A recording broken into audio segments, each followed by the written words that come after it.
শুক্রবার সকাল থেকে শুরু হয়েছে ৫৮তম বিশ্ব ইজতেমার প্রথম পর্ব। এ নিয়ে আরও জানাতে যুক্ত হচ্ছেন সহকর্মী আলিমুজ্জামান সাফওয়ান ও নজরুল ইসলাম। শুরুতেই সরাসরি যাব সাফওয়ানের কাছে। সাফওয়ান, আজ ইজতেমার কি কি আনুষ্ঠানিকতা রয়েছে, বিস্তারিত নিয়ে আমাদের জানান।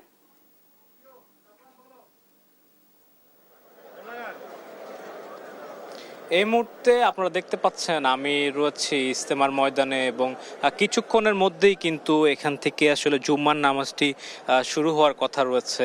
আমরা এখন আপনাদেরকে আসলে ইজতেমার মাঠের যে উপরের দিকটা সেখান থেকে দেখানোর চেষ্টা করছি এবং আপনারা কিন্তু দেখতে পাচ্ছেন যে পুরো ইজতেমার যে মাঠটি রয়েছে সেটি কিন্তু পুরোটাই আসলে লোকারণ্য হয়েছে এবং যত আসলে জুম্মার নামাজের সময়টি ঘনিয়ে আসছে লোক কিন্তু চতুর্পাশ দিক থেকে আমরা দেখতে পাচ্ছি যে ইজতেমার মাঠে ঢোকার যে প্রবেশ পথগুলো রয়েছে সেখান থেকে আসতে শুরু করেছেন এবং এছাড়াও যে ইজতেমার মাঠের পাশে যে রাস্তাগুলো রয়েছে সেখানেও আমরা দেখতে পেয়েছি যে প্রচুর মানুষের ভিড় রয়েছে। মানুষ কিন্তু জুম্মার নামাজকে উপলক্ষ করে আসতে শুরু করেছেন মূলত। এবং আজকে কিন্তু ইজতেমার প্রথম পর্বের প্রথম দিন এবং আজকের দিনটি আসলে পবিত্র শুক্রবার এবং শুক্রবার আজকেই কিন্তু দেশের সবচেয়ে বড় যে জুম্মার নামাজটি হওয়ার কথা রয়েছে সেটি কিন্তু এখানেই অনুষ্ঠিত হবে বলে আমরা জানতে পেরেছি। আর সকাল থেকে যদি ইজতেমার খবর জানাতে চাই, এখানে কিন্তু বয়ান শুরু হয়েছে সকাল থেকেই এবং ফজরের নামাজ পড়ার পরে মুসল্লিরা তারা আসলে বয়ান আসলে অংশ নেন এবং কিছুক্ষণ পর পর এই বয়ানগুলো আবার বাংলাতে তর্জমা করে তাদেরকে শোনানো হয়েছে। এসব বক্তব্যে মূলত যেসব কথা ছিল সেটি হচ্ছে দিনের দাওয়াত, মূলত মানে হযরত মুহাম্মদ সাল্লাল্লাহু আলাইহি ওয়াসাল্লাম দেখানো পথে যে কিভাবে তারা চলবে সেই দাওয়াতগুলো মূলত তাদেরকে দেওয়া হয়েছে। এছাড়া আরেকটি বিষয় তশকিল, সেটির মাধ্যমে তাদেরকে যে জামাতের যে জিনিসগুলো রয়েছে তাদেরকে চিল্লাতে নেওয়ার জন্য যে দাওয়াতগুলো সেগুলো কিন্তু এখান থেকে দেওয়া হয়েছে। আমাদের সাথে কিছু মুসল্লি এই মুহূর্তে রয়েছেন, আমরা একটু তাদের কাছ থেকে একটু শোনার চেষ্টা করব যে আপনি তো সকাল থেকে রয়েছেন, আপনাদের আজকে এখানে কি কি ছিল? বিসমিল্লাহির রহমানির রহিম। হ্যাঁ, আলহামদুলিল্লাহ, আজকে বাদ ফজর আমাদের এখানে যে ইজতেমা তার কার্যক্রম শুরু হয়েছে। তো আলহামদুলিল্লাহ, এখান থেকে আমাদের উপমহাদেশের প্রখ্যাত ওলামা ইকরাম তারা একের পর এক মূল্যবান নসিহত পেশ করতেছেন এবং আমরা তাদের উপদেশ থেকে আমরা মুনাফা অর্জন করতেছি। ঠিক আছে, আমরা এখানে প্রচন্ড ভিড় দেখতে পাচ্ছি। তো সকাল থেকেই তো অনেক মানুষ নতুন করে আসছেন, তো এবার কি আসলে লোক সংখ্যা একটু কম নাকি আগের তুলনায় ভালোই দেখতে পাচ্ছেন? আলহামদুলিল্লাহ, এবারও লোক সংখ্যা অনেক বেশি, কিন্তু উলামা কেরামের নির্দেশে যে অনেক লোক যখন 64 জেলা একসাথে হয় তখন অনেক গাদাগাদি হয়, অনেক হয়, ঝামেলা হয়। এই কারণে হুজুরদের নির্দেশে যে ইজতেমা দুভাগ করা হয়েছে, এই কারণে আলহামদুলিল্লাহ এখন কোনো ঝামেলা হচ্ছে না। তো লোকজন ভালোভাবে যা আশা করতে পারছে, নিরিবিলি সব বয়ান শুনতে পাচ্ছে, কোনো গন্ডগোল কোনো ফাসাদ হচ্ছে না। এই জন্য যে দুই ধাপ করেছে, এর জন্য অনেক মানুষ অনেক শুকরিয়া আদায় করেছে যে কোনো ঝামেলা হচ্ছে না, এটা অনেক সুন্দরভাবে মনে করেন এটা পরিচালিত হয়েছে। আজকে তো এই ইজতেমার ময়দান থেকে দেশের সবচেয়ে বৃহৎ যে জুম্মার নামাজটি সেটি হওয়ার কথা রয়েছে, আপনারা কি কি প্রস্তুতি নিয়েছেন? আমরা জুমার দিনের যে সুন্নতগুলো রয়েছে, জুমার জন্য প্রস্তুতি নেওয়া, গোসল করা, সুগন্ধি ব্যবহার করা, নিজেদের উত্তম পোশাক পরিধান করা, মানে জুমার পুরো প্রস্তুতি যা করার দরকার আমাদের সেগুলো নিতে হচ্ছে। সকাল থেকে তো বয়ান হয়েছিল, বয়ান হচ্ছে, তো এই বয়ানে কি কি ছিল ধার্মিক বিষয়গুলো আমাদেরকে জানাবেন।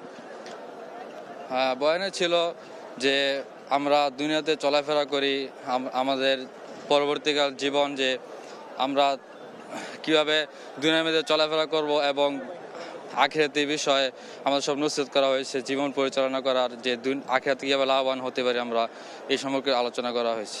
এবছর ইজতেমার সার্বিক পরিস্থিতি বা পরিবেশ যেটি রয়েছে সেটি নিয়ে আপনারা সন্তুষ্ট কিনা? আলহামদুলিল্লাহ, আমরা এবছরের যে পরিস্থিতি, যে ব্যবস্থা, আমরা এগুলো সন্তুষ্ট। তো ইজতেমার ময়দানে আমাদের আরেক সহকর্মী নজরুল ইসলাম তিনি রয়েছেন, আমরা এবার সরাসরি চলে যেতে চাই নজরুলের কাছে। নজরুল, আপনি তো ইজতেমার ময়দানে রয়েছেন, তো আপনার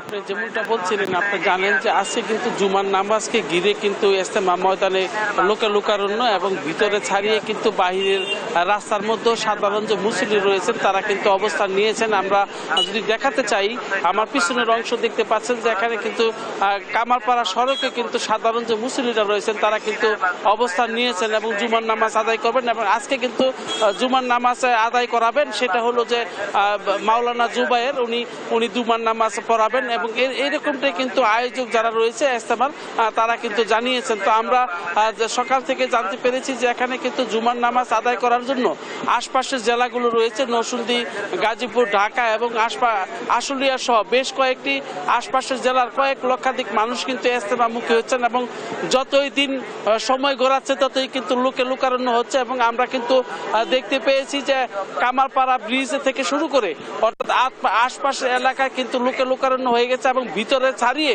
এখন কিন্তু সড়ক এবং মহাসড়কে অবস্থান নিয়েছেন সাধারণ মানুষ। কিন্তু এভাবেই কিন্তু এবং নিরাপত্তার চাদরও কিন্তু ইজতেমা ময়দানকে ঘিরে রাখা হয়েছে এবং কয়েক স্তরের নিরাপত্তা বলয় তৈরি করে কিন্তু ইজতেমার নজরদারি রাখা হয়েছে। আপনি জানেন যে পুলিশ সাদা পোশাকে এবং বিভিন্নভাবে 5 স্তরের নিরাপত্তা দেওয়া হচ্ছে এখানে, তো যাতে কোনো প্রকার বিঘ্ন ঘটতে না পারে এর জন্য কিন্তু বিভিন্নভাবে আয়োজকরা কিন্তু এখানে তাদের প্রায় 16,000 স্বেচ্ছাসেবক কিন্তু এখানে দিয়েছেন। যদি আমি একটু পিছনটাকে আপনাকে দেখাতে চাই, এখানে কিন্তু ইজতেমা ঘিরেই কিন্তু